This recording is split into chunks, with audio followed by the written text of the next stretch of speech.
Hello friends,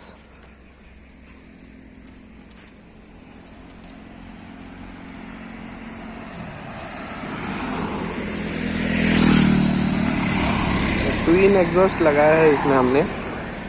और जैसे कि आपको बताया था 1-1.5 महीने के अंदर काम ख़त्म हो जाएगा, तो इसका फाइनल लुक ये रहा।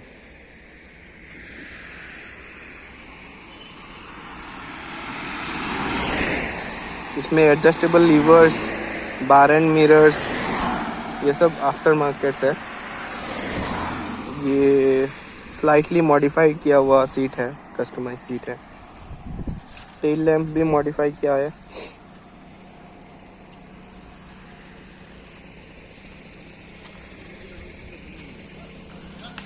इसका डुअल एग्जॉस्ट का साउंड सुना लेते हैं।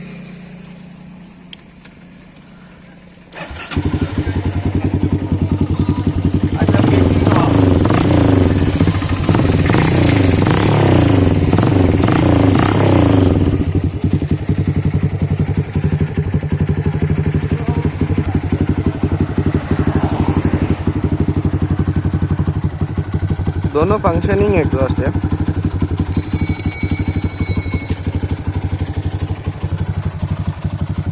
इसका हो सके तो मैं कुछ फोटोज भी डाल दूंगा।